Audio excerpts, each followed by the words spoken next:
Assalamualaikum warahmatullahi wabarakatuh. Saya Dewi Khairunisa, mahasiswa S1 Pendidikan Teknik Informatika Universitas Muhammadiyah Surakarta. Pada video kali ini, saya ingin menyampaikan model pembelajaran ceramah. Nah, di model pembelajaran ceramah ini nanti saya akan menyampaikan berupa pengertian, kelebihan, dan kekurangan, serta ada praktik kecil bagaimana menggunakan metode ceramah.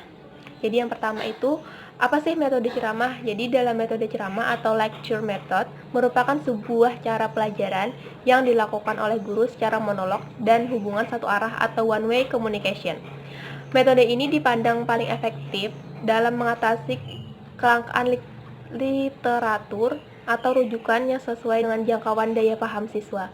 Metode ini sampai sekarang masih sering digunakan. Guru biasanya belum merasa puas jika tidak melakukan ceramah, seolah-olah tidak ada ceramah, tidak ada proses belajar mengajar. Nah, untuk kelebihannya, yang pertama itu, guru mudah menguasai kelas. Yang kedua, guru mudah menerangkan bahan pelajaran berjumlah besar. Dan yang ketiga, dapat diikuti anak didik dalam jumlah besar. Keempat, mudah dilaksanakan. Dan yang terakhir, kekurangan atau tidak adanya buku pelajaran dan alat bantu pelajaran tidak menghambat terlaksananya pelajaran dengan ceramah. Nah, untuk kekurangannya, yang pertama itu, pelajaran berjalan membosankan dan siswa-siswa menjadi pasif karena tidak berkesempatan untuk menemukan sendiri oleh konsep yang diajarkan. Siswa hanya aktif membuat catatan saja. Dan yang kedua, kepadatan konsep-konsep yang diberikan dapat berakibat siswa tidak mampu menguasai bahan yang diajarkan. Yang ketiga, pengetahuan yang diperoleh melalui ceramah lebih cepat terlupakan. Dan yang terakhir, ceramah menyebabkan belajar siswa menjadi belajar menghafal yang tidak mengakibatkan timbulnya pengertian. Itu tadi pengertian, kelebihan dan kekurangan dari metode ceramah. Berikut adalah contoh praktik dalam metode ceramah.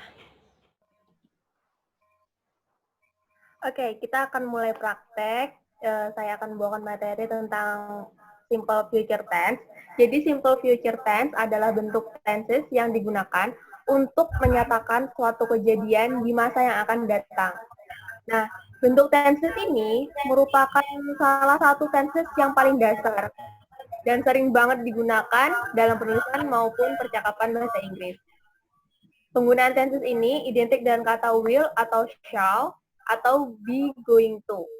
Nah, ini rumus simple future tense untuk yang positif itu dibagi menjadi dua. Jadi yang pertama itu ada subject plus will or shall plus verb 1 ditambah objek. Nah, untuk contoh kalimatnya seperti ini. I will leave it, yang berarti saya akan meninggalkan tempat ini. Terus untuk yang kedua itu ada subject plus be plus going to plus verb 1 plus objek. Nah, untuk yang kalimatnya itu ada I'm going to leave it. Nah, perbedaannya kalimat yang pertama itu kita menggunakan will atau shall, dan yang kedua itu kita menggunakan be plus going to. Nah, be-nya di sini kita menggunakan I am. Nah, untuk be itu sendiri dibagi menjadi 3. Yang pertama ada is, yang kedua ada are, yang ketiga ada am. Lanjut. Ini untuk rumus yang negatif. Jadi yang pertama itu, untuk yang rumus negatif ini juga masih dibagi menjadi 2. Yang pertama itu ada subject plus will or shall plus not plus verb 1 plus object. Nah, untuk contoh kalimatnya itu ada I will not leave it. Untuk rumus yang kedua yaitu ada subject plus be plus not plus going to plus verb 1 dan object. Untuk kalimatnya itu ada I'm not going to leave it. Untuk rumusnya ini sebenarnya sama aja sama kayak yang positif, cuman kita tambah kata-kata not karena dia negatif. Untuk be-nya itu masih sama, kita masih pakai is, am, are. Selanjutnya itu interrogatif. Interrogatif itu adalah kalimat tanya. Interrogatif juga dibagi menjadi 2 rumusnya. Yang pertama itu ada will plus subject plus verb 1. Jadi untuk contoh kalimatnya itu adalah will I leave it? Nah, perbedaannya itu kalau tadi will-nya itu posisinya itu setelah subjek. Kalau pas interrogatif, will itu berada di depannya subjek.